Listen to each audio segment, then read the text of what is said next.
Welcome to Wiregrass Daily News Sports. This is your daily look at sports in the Wiregrass and the Southeast. Dothan Wolves on 96.9. The legend producer Philip Jordan breaks the news, covers the games, and talks to experts in the Wiregrass and Southeast. And now, Philip Jordan.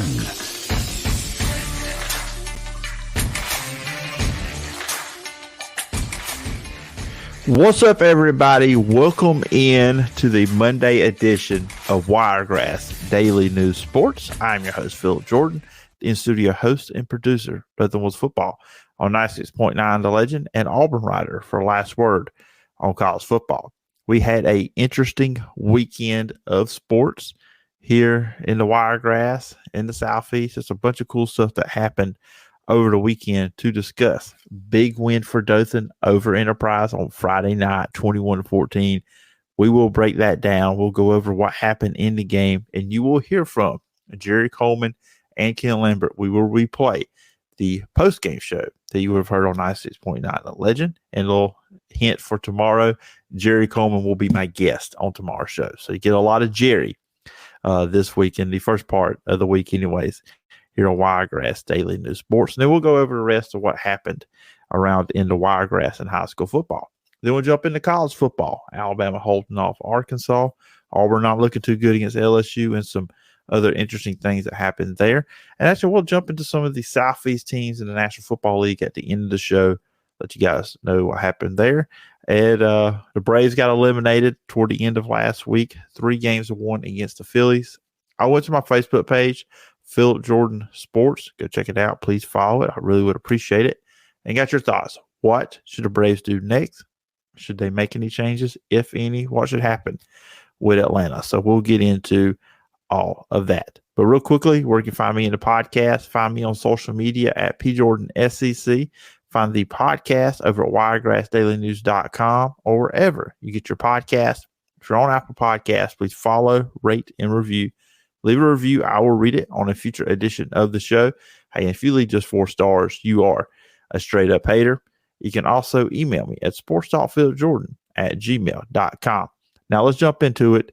Let's go around the Wiregrass and look back at Week 7 of high school football.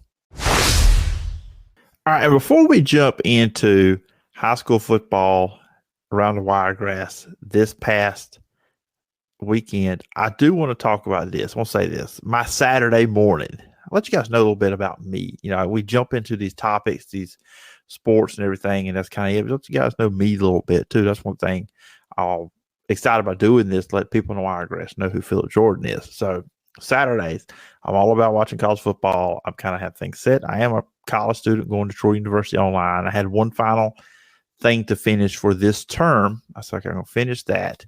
And then Friday night, when I got in from the game, of course, you guys know I'm in the studio. Jerry and Ken, they're at the game. I get back a little after 10 at my building at the apartment I live at. All the parking spots were taken. That's fine. I'll park further down. I go do that. So Saturday morning, I get up. I am looking forward to, like I said, jump into college football. And then I do my assignment for school, get that done, and then I go down to my car. I was like, okay, let's move it back closer to my building. I go, car won't turn over. I think it's the battery. Hope it's not the alternator.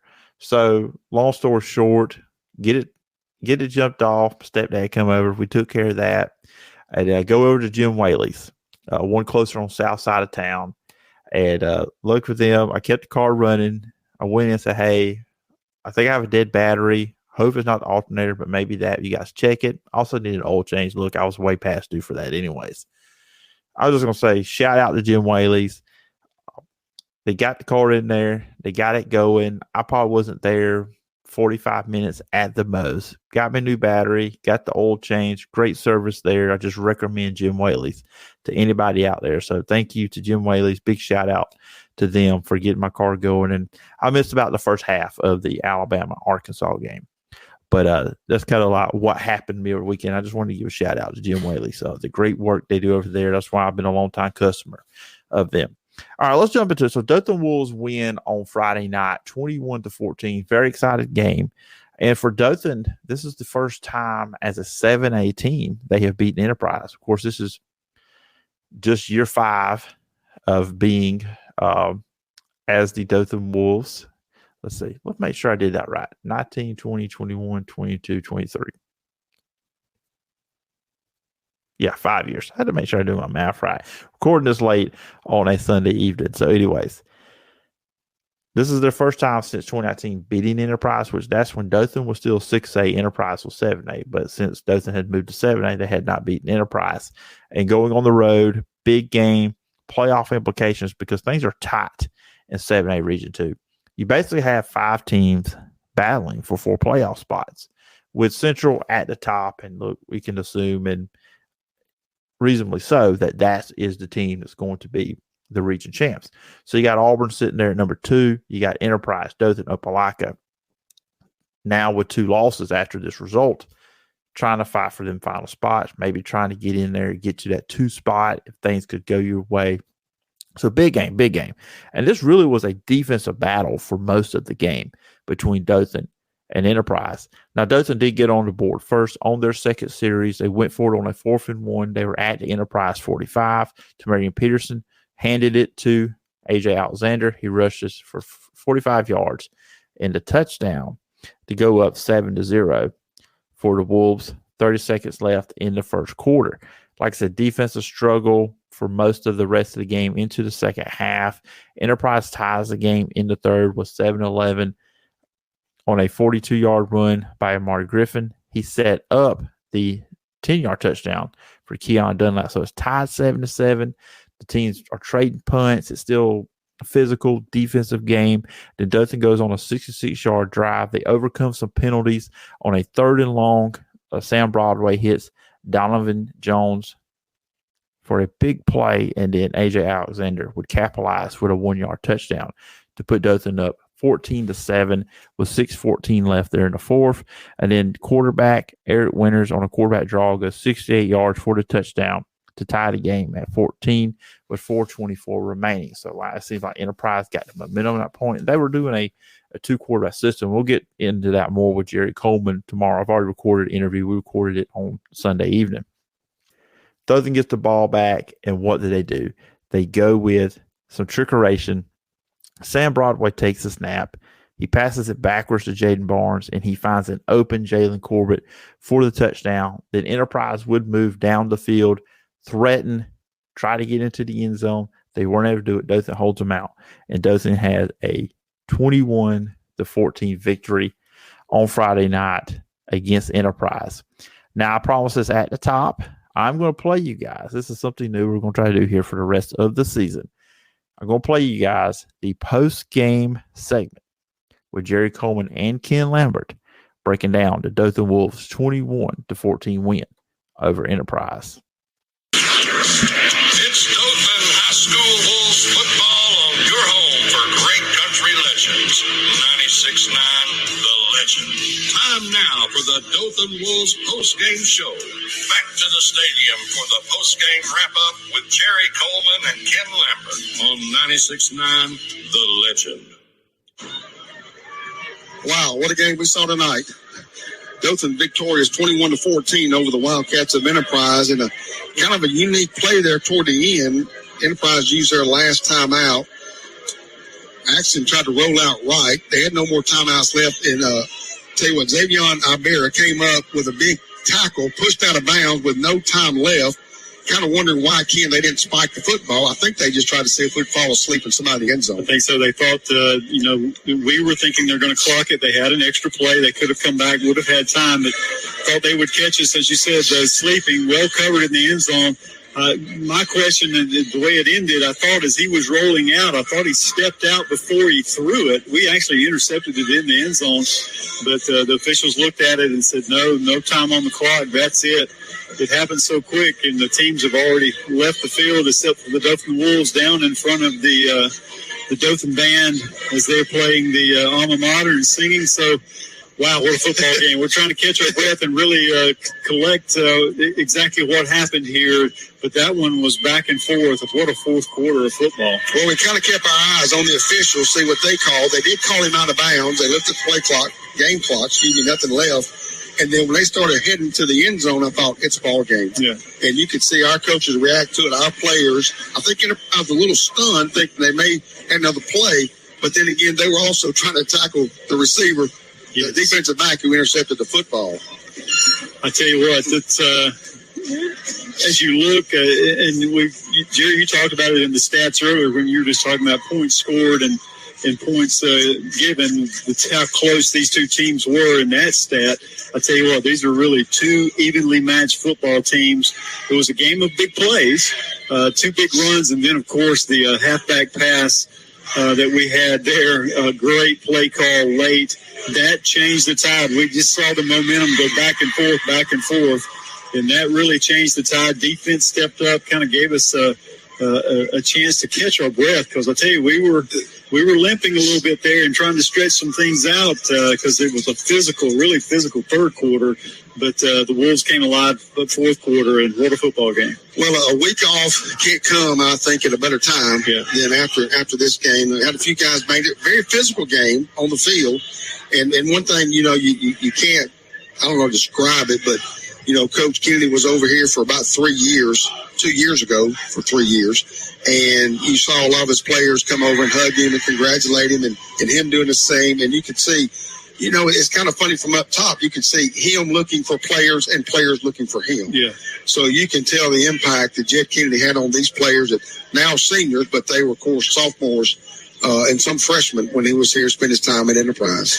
And I tell you, Coach will get home tonight, and he will never say that. But I tell you, this was one that he really, really wanted, and you knew, because it was just coming from being here and knowing this group and two hard games the last 2 years that he's wanted so bad against these Wildcats. And he's down there now. You see a lot of coaches with their arms around each other, and he is excited to talk to his football team because they really stepped up. They had the confidence. And Jerry, you made the comment that he's during the week as you've talked to him, he's seemed kind of lighthearted and jovial, and so you could see that confidence coming from him. They had a good week of practice, and you knew the guys were ready. Yeah, tell you what, but again, we'll be off next week. 2 weeks from now, Ken and I will be in Opelika to take on the Opelika High School in another 7A, 2A matchup. Just as big as this Just one. as big as this one.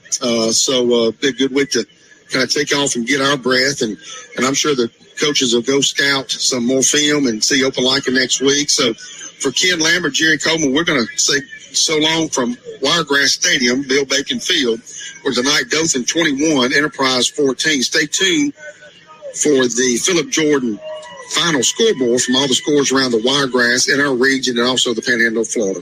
Thank you and so long from Wiregrass Stadium.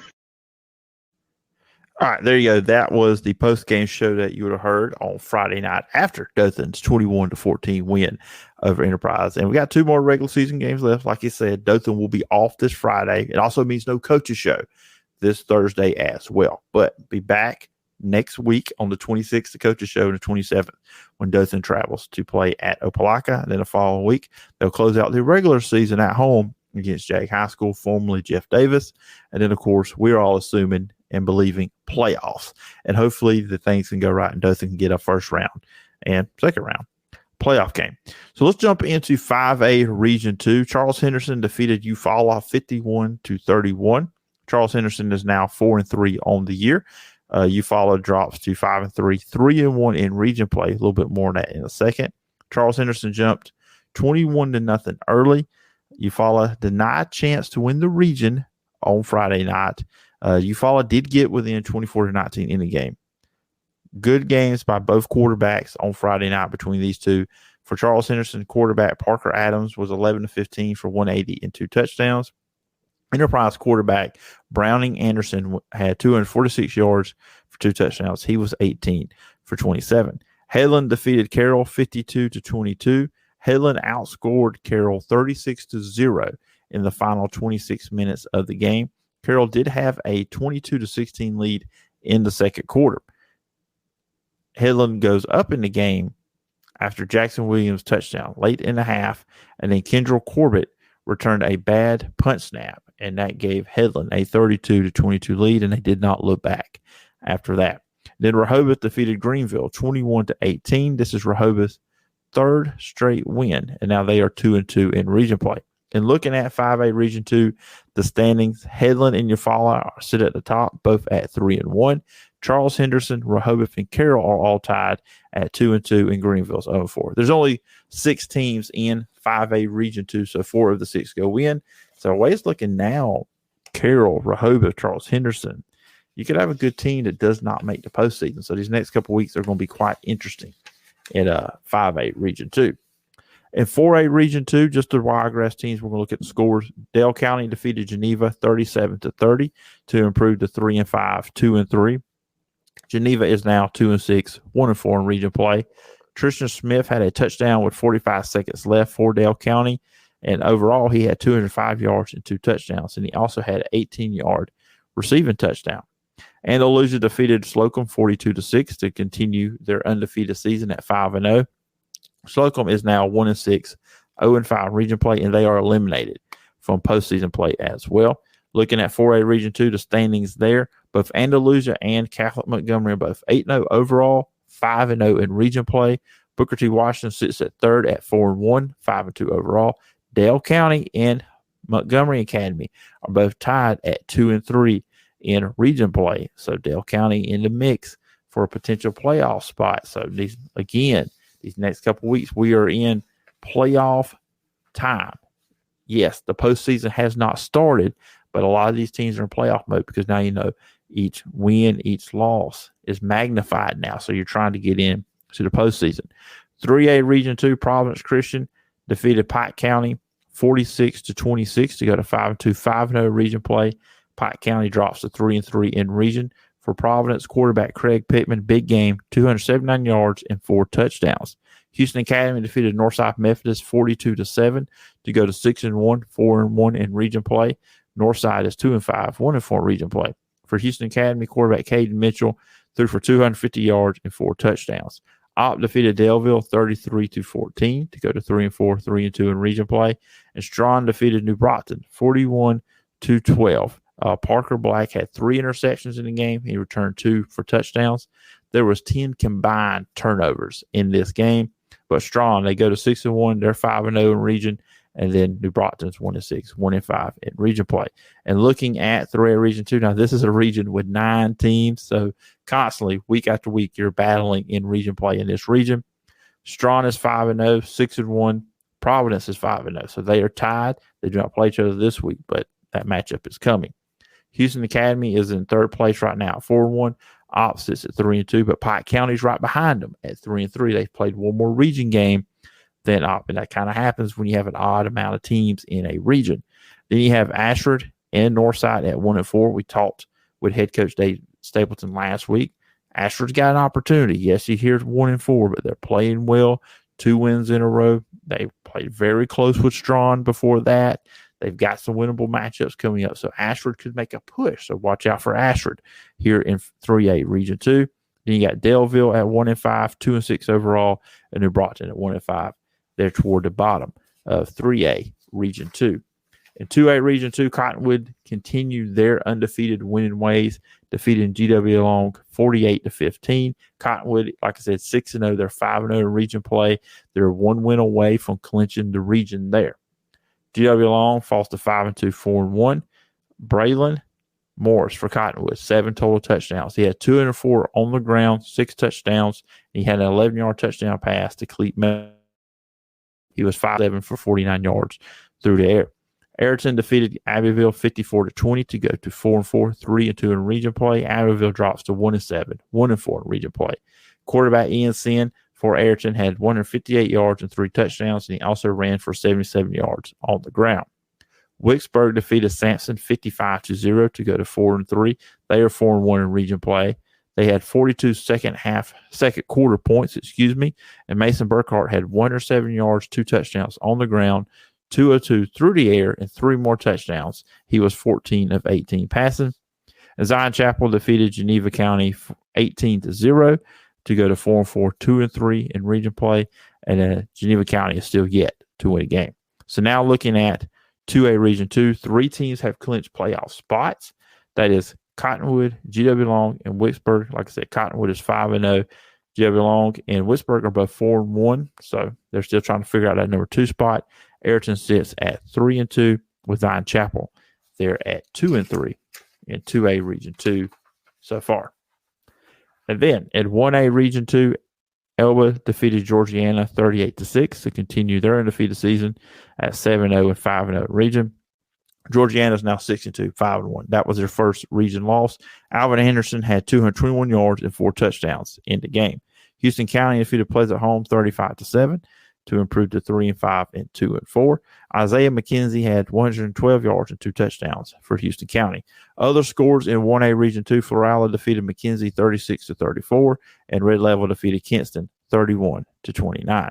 So looking at 1A Region 2, Elba's on top, 5-0 in the region. Georgiana 5-1. Florala is 4-1. So this is another region that has 9 teams, odd amount of teams. So you're going to have some teams have more or less region games, but it all obviously will even itself out when we get to the end of the season. Brantley at 3-2. They did not play. They're 3-4 overall. Seems like a down year for Brantley. Brantley is usually up there at least number 2 or number 1 in the region. McKenzie's at 2-3 in the region, and you do have Houston County and Red Level at 2-4 tied there. So still some figuring out to do in 1A Region 2. And some other scores around the Wiregrass. Abbeville Christian lost to Coosa Valley 56-22, and Pike Lib defeated Liberty County out of Florida 17-14. So that's going to do it for the high school football segment here on today's show. Now let's jump into college football and lead things off with the Crimson Tide. All right, it was quite an interesting day of college football on Saturday, week 7 there as well. Of course, you heard how my day started on Saturday. Alabama, we're going to start off with that. Of course, you know how we do this with college football. We're going to start with the in-state schools, Alabama, Auburn, and Troy, and, of course, Florida State. We'll kind of go in order that they played, and then we'll go around the SEC for the other stuff. But anyways, Alabama holds it on against Arkansas 24-21 to improve to 6-1. That now 4-0 in SEC play.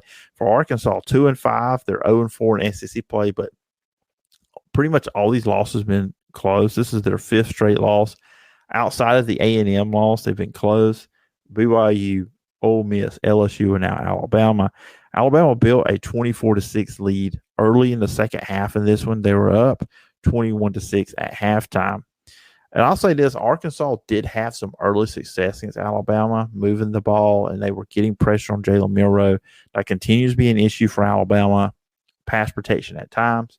Now, Arkansas is also a team, talked about this last week with Connor Goodson from the Razorbacks Wire when he came on to the show, that Arkansas is top 5 in sacks in the SEC. They're good at getting to the quarterback. A lot of stuff at Arkansas is just their pass protection is not good. Their offensive line is just horrible right now. And then also just mistakes, losing close games, penalties, stuff like that. Now, Jalen Milroe did hit some big passes, and that's the thing with Milroe. He's very good at the deep ball. A problem I see with him, now he looked better against A&M, but I think it kind of came back here, the intermediate stuff, reading the defenses. He's still not quite there, I don't think, but now he throws a pretty deep ball. He hit a couple big ones in this game. Colby Prentice was the first one on a long touchdown. It just busted coverage for Arkansas. That was the first touchdown, and I put up Alabama 7-6. Hit another big one to Jermaine Burton, and then there was another touchdown when they went up 21-6 to Amari Niblack, 21-6. They did that. Now, the second half, KJ Jefferson was a handful for them, and I think Alabama did get away from the run game, too, in this one. And Arkansas was able to come back. They got within 21-24. There was a play there with KJ Jefferson where it looked like he was balled up by the Alabama defense. He got away, made the pass, and it ended up eventually getting a touchdown for Arkansas. So, but, Alabama holds on. Milroe made a play. Alabama holds on for the victory. Now, they go into the matchup with Tennessee. We'll talk about Tennessee a little bit in a second. But Alabama and Tennessee did a good job of getting after A&M and Max Johnson. So that's going to be another thing too. But Alabama's going to be looking for revenge. There's going to be some enthusiasm on the Alabama side of things going into that game. They're at home for the next 2 games. They got Tennessee, then they're off, then they got LSU. But still, Alabama needs to stay with the run game. Their defense is fine. Let Milroe hit the big passes down the field. But they get away from that sometimes, and I think it really cost them, and I think it almost did here. Florida State defeated Syracuse 41-3. They honored the 1993 national championship team in this one. Florida State stays undefeated. Syracuse 4-3, 0-3. But hey, you guys don't really care about Syracuse here in the Wiregrass, now do we? Maybe basketball season, but not their football season. Jordan Travis was responsible for 3 touchdowns. He had 2 running. He had a 56-yard touchdown to Keon Coleman. Keon Coleman was awesome in this game. He had just a big game with 9 catches, 140 yards. I had a one-handed grab that SportsCenter top 10 worthy for the entire week, maybe the entire season. Wide receiver Johnny Wilson did not play. There was a little injury scare with Jordan Travis there in the second quarter, 27 seconds left. Hurt his hand, it seemed like, his non-throwing hand, but he did come back there in the second half and play. Overall, he was 23 of 37 for 284 and 1 touchdown. So, Florida State just took care of business, played like they ought to. It was 17-3 at halftime, and they just extended the lead in the second half. And they will play Duke next, who is a ranked opponent. Troy defeated Army. Detroit defense just playing great. Limited Georgia State a few weeks ago. Held Arkansas State last week to just 3 points. Now they shut out Army 19-0 to go to 5-2. They're still 2-1 in the Sun Belt. Of course, it's not a Sun Belt opponent. 4 field goals from Scott Taylor Renfro in this one. Kamani Vidal, once again, 116 yards. He leads the country with 951 yards rushing. Jabri Barber had a big game. Dothan Wolf product. 4 receptions for 138 yards. Gunnar Watson connected with Chris Lewis for a 52-yard touchdown right before halftime to put Troy up 16-0. They were up 9-0 at the time with field goals. So, especially there in the first half, they moved the ball up and down the field on Army. And you got to think, too, Coach Summerall is going to look at that. So, okay, we played well. Our offense moved the ball well. Defensively, we're great. I'm getting some defense stats in a second. But he's also got to say, we need to turn those field goals into touchdowns, especially when we start playing some bigger opponents. Texas State's coming up, and then you also got the matchup looming on a Thursday night with South Alabama. Defensively, forced 3 fumbles, had a 1 interception, had 6 sacks in the game. You never felt like Army was really going to threaten offensively in this one. It just was never there. And especially going up against that triple option, that offense that Army likes to run. Richard Jubinor had a big game with 2 sacks. And as I mentioned, coming up this week, there will be at Texas State a 2 o'clock road matchup that will be on ESPN+. And now we talk about Auburn. Probably won't spend too much time on this, just because, let me also say, you watch the game, 18 to LSU to drop to 3-3, 0-3 in SEC play. Auburn's 3rd straight loss. Started 3-0, but then you get into conference play with losses to A&M, Georgia, and now LSU. And it doesn't get much easier this upcoming Saturday against Ole Miss. LSU had 563 total yards to Auburn's 293. Auburn defense tried to make plays in this one. They tried to keep Auburn in the game, but going into it, it's going to be a tough matchup with the best offense in the SEC with Jaden Daniels, Brian Thomas, Malik Neighbors, and that group. They're just really unstoppable right now, and Auburn just doesn't have the offense to combat it. Peyton Thorne still, I feel like at times, is holding on to the ball too long. They're switching quarterbacks out with him and Robbie Ashford, but the receivers are not helping them out either. They got to make a play, and you get down so big. They got down 17-0 early in the first quarter. The first quarter was a complete disaster for Auburn. I mean, that's no doubt if you watch the game. I'm going to say this, and I've been behind the Hugh Freeze hire at Auburn, but I think he's been a little hard-headed, him and offensive coordinator Ron Montgomery, because I think Hugh Freeze has a style of offense in his head. He just wants to run. He wants to throw the ball, and that's what he's done. He did it at Ole Miss. He did it at Liberty. That's what he wants to do. But the thing about it, Auburn's strength offensively has to be the run game. With Robbie Ashford, Jarquez Hunter, Brian Petit, Jeremiah Cobb, all these names at running back, that's got to be where your focus is at if you're Auburn offensively. But I do believe Hugh Freeze wants to just throw the ball. That's just always been his bread and butter. But I think he just has to look himself in the mirror and say, right now for this team, I've got to run the ball, because Auburn showed success with that when Cadillac took over as interim head coach. I think they need to just kind of go back to that offense. I think that's going to be your best option. And you look at this Saturday, you have Ole Miss coming into Auburn. Auburn will probably play better because it's at home, and who knows what Hugh Freeze is going to try to do against his former team. If you ask them right now, I'm picking Auburn to win. So Auburn may be looking at 3-4, 0-3 in the SEC. It's like, wow, they ever going to win a game again? But then you look at the schedule. This is not in order. You've got Vanderbilt. You've got Mississippi State. You've got Arkansas. You've got New Mexico. You've got those teams in front of it. And the Iron Bowl will be the Iron Bowl. It's in Auburn. We know how that is always a fight when Alabama comes to Jordan-Hare. So you still have opportunity to get to a bowl game. I still think Auburn can get to 6 or 7 wins. They're not just going to show up and win those games. They're going to fight. They're going to earn those victories. But I think if you're an Auburn fan, you just need to relax a little bit because it's a building process with what they got going on at Auburn with Hugh Freeze and this team. Now, looking at the rest of the SEC on Saturday, Georgia beat Vanderbilt 37-20 to stay undefeated. They got down 7 early, and that's the trend of Georgia. These slow starts outside of the Kentucky game. Kind of wonder what's going on with Georgia in these things. And then you look at Brock Bowers. He got injured in the game, ankle injury. We'll see what happens. We'll update you if anything comes of that during the week. Georgia's off this week, preparing for their annual rivalry game with Florida. Florida's off too as well. But let's see. That's kind of storyline there coming out of there. Tennessee defeated A&M 20-13 to get to 5-1. That's who Alabama plays this week. A&M now drops to 4-3, 2-2 in SEC play. They put a lot of pressure to Tennessee on Max Johnson this game. According to PFF, he was pressured on 25 of 39 dropbacks, which that's 64%. And the offense line allowed 11 quarterback hits. And that's what I meant a few minutes ago when I talked about Alabama going this matchup. Alabama's weakness, pass protection. So that's going to be a matchup to look for this Saturday with these two teams. A big play. So Tennessee had to punt the ball, but they put A&M down at the 1. A&M could not move the ball. So the punter was basically an inch or two away from having his foot in the back of the end zone when he punted the ball.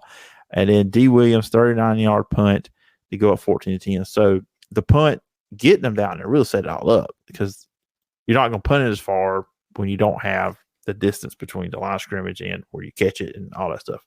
So, and then running back for Tennessee, Jalen Wright had 136 yards in the game. Joe Milton was fine. I mean, he didn't throw for a lot of yards. He didn't really do much in this one. I think Alabama can put pressure on him, though.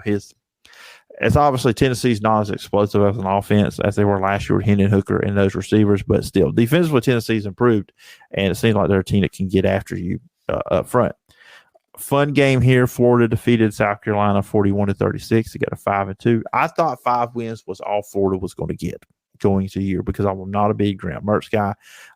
You heard me take this back a little bit with Matt on Friday. I'm going to take it back a little bit more here. Graham Mertz played a great game, his best game as a college player. He was 30 of 48 for 423, 3 touchdowns.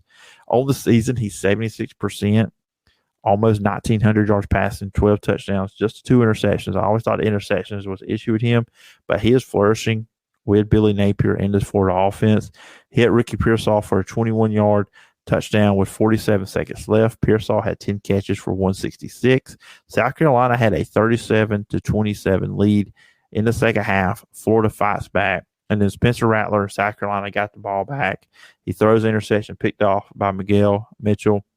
He was 23 of 30, 313, 4 touchdowns, but that one interception at the end, he just floated one up. He tried to find something, and it just wasn't there, and he got picked off.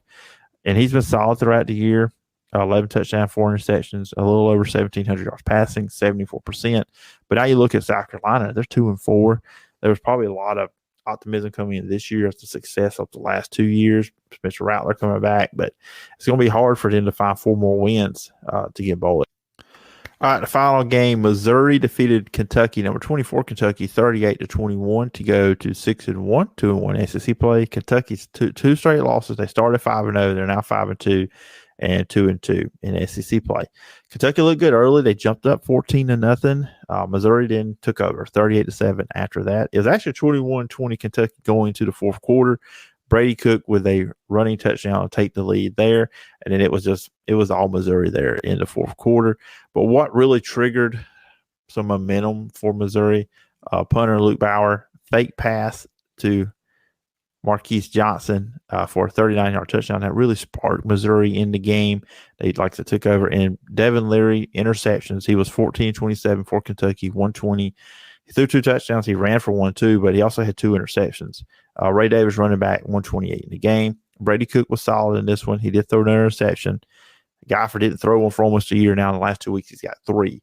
But he had 167 through the air, 1929, 1 touchdown. And for Kentucky, Devin Leary has not impressed. I thought he impressed me at NC State. He was a really good quarterback there, but it just seems like it's not clicking with him right now. And that was something that you were hoping for if you're a Kentucky fan coming into the year, that would connect with him. And it just hasn't worked so far for Kentucky. But that is my look at college football and the SEC from this past weekend. All right, finally, I hadn't really done this on the show, but I got to thinking, obviously, because mainly when I was talking about the Brave stuff, there are some fans of the NFL here in the Wiregrass. So kind of close up the show before we get to those Brave comments from you about what happened with some of the Southeast teams in the NFL on Sunday. Now, we got things started off at 8:30 in the morning because the Tennessee Titans were playing over in London. They lost to Baltimore 24-16. Tennessee drops to 2-4. Baltimore's 4-2 for people wondering about that. Tennessee, bad first half. Offense looked bad. They had 1 field goal. They were down in the game, 18-3 at one point. Baltimore moved the ball pretty well through most of the game in the first half. They got back into it. Now, they came out and they were down 18-3. They kicked a field goal. They made 18-6 by Nick Folk. I'm sitting here watching it. I'm like, what are you doing? You need to go for it, because they were close to the goal line. They were inside the 10. So I'm like, you got to go for it. Score a touchdown. Get within 18-10. It's a 1-possession game. But they kicked a field goal. And then they got a big play. Sean Murphy-Bunting got an interception off Lamar Jackson. Like I said, it was 18-6. And then Derrick Henry got a 15-yard touchdown to make it 18-13. He had 97 yards on the game. So you're sitting there thinking, okay, Tennessee's got the momentum. It's a different second half. But then the fourth quarter, Ryan Tannehill had to leave with an ankle injury. This could be something that he's out for a while for. Malik Willis comes in. Remember, this is an injury, too, with Ryan Tannehill that pretty much knocked him out of the second half of last year. So Malik Willis comes in. He was 4-5 for 74 yards, but he was sacked 4 times. Just the offense was ineffective with him out there. Tannehill was only sacked 2 times in the first 3 quarters.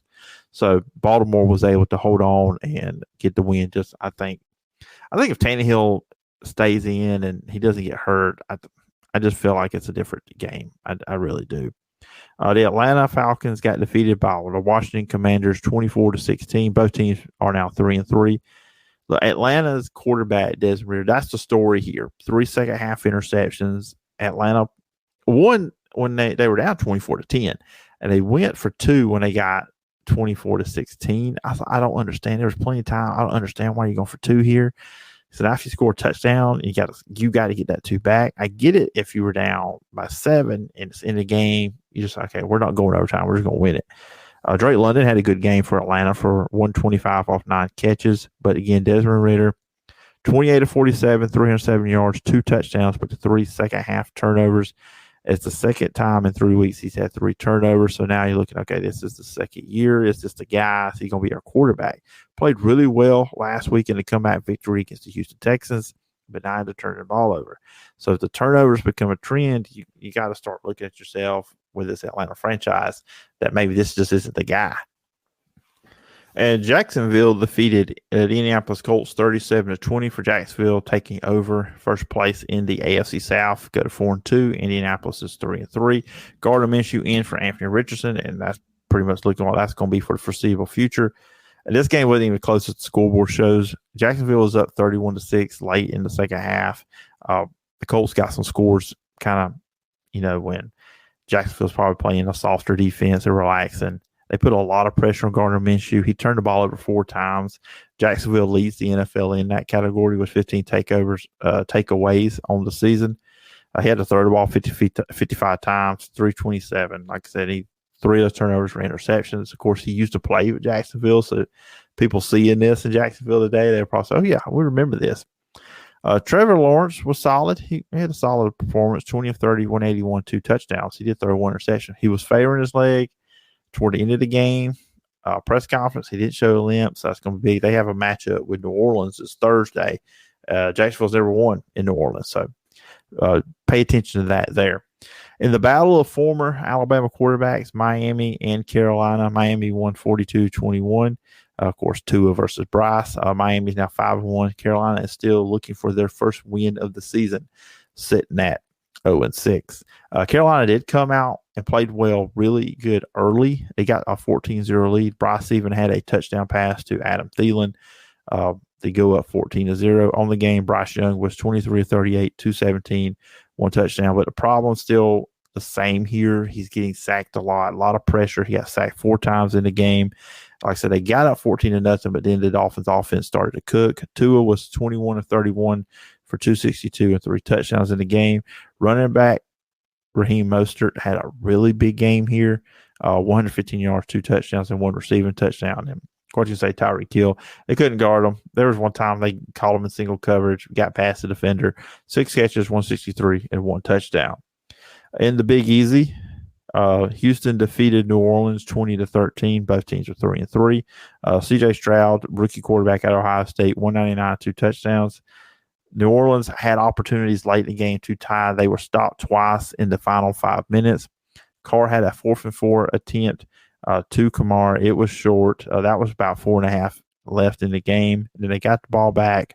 A 4th-and-10 pass was intercepted by Steven Nelson from Houston. So New Orleans had opportunity. This is a game you need to win. So now they're going to their matchup, like I said, with Jacksonville, 3-3. And then Atlanta, now they're 3-3. So, and this was the team New Orleans I thought was going to win this division hands down. And then finally, the last team in the Southeast of the NFL to play on Sunday was Tampa Bay. They got defeated by Detroit 20-6 at home. Detroit 5-1. I wasn't a believer in this team either, but they're looking really good defensively too. They were bad defensively last year, but their defense is playing really well. Tampa Bay drops 3-2. They are leading the NFC South right now by half a game. They've had an off week. Others haven't. Jared Goff, they couldn't stop him. 30-44, 353, 2 touchdowns. Now, I will say this. Tampa had a little bit of a bend but don't break about them. There was times where Detroit moved the ball, but they were able to stop them. But offensively, Tampa Bay just could not get anything going. Only 46 yards on the ground. Baker Mayfield was 19-37, 206, no touchdowns, 1 interception. And then Mike Evans, 4 catches, 49 yards. So that's not going to get it done for Tampa. Now, that interception he threw was early, and it was tipped. Now, if you watch the replay on that, you could see if that ball was not tipped, and this is where Baker was going with the ball, Mike Evans was going down the field for a touchdown. Just saying, that doesn't get tipped, we could have been looking at a whole different game. So that's it. That's your Southeast NFL teams wrap up. Now let's see what you think about the Braves. Season ended early. All right, as we wrap up the Monday edition of the show, fully solo today. So I hope if you're still listening, thank you at this point. We have guests rest of the week, so you do not have to worry about that. So I did go onto the Facebook page, the Philip Jordan Sports Facebook page, and posted what moves, if any, should the Atlanta Braves make after losing in 4 games to the Philadelphia Phillies.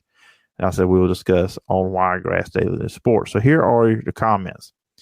Bobby D. Donato Sr., hope I said your name right. Maybe ask your MVP or MVPs to show up in October. Destin Baker, I'd go after Nola in free agency. Max Cruz, new manager. Kevin Irwin, need more starting pitchers. Mark Weeks, pitchers. Ken Maddox, well, now that Charlie Morton is going to be gone, I hope they can get an ace starter without losing anyone. But with Pilar and Rosario swapping in and out, and Murphy and Darno swapping out, I think they could give up one of those to get maybe Corbin Burns or Aaron Nola. Might as well weaken the Phillies. LLL. There you go.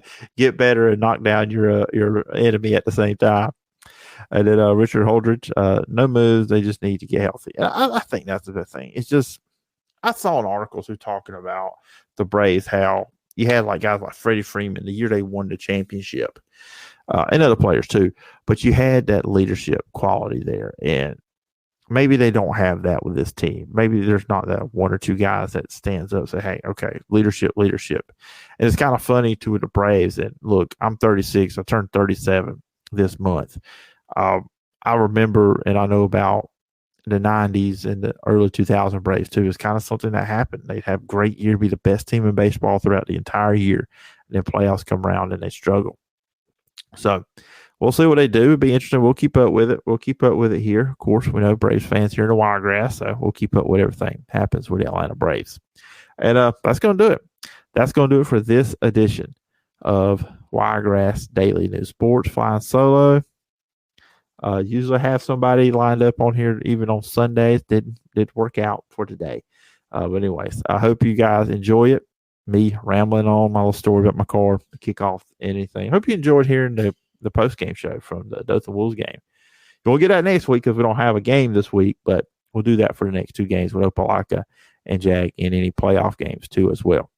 Remember to follow me on social media, P. Jordan SEC. You know where to find a podcast, WiregrassDailyNews.com or wherever you get your podcast. You can always email me at sportstalkphilipjordan@gmail.com. Hope everybody has a great Monday. I'll talk to y'all tomorrow when we'll be joined by Jerry Coleman, the voice of the Dothan Wolves. Y'all have a good day. Thank you for tuning in to today's Wiregrass Daily News Sports.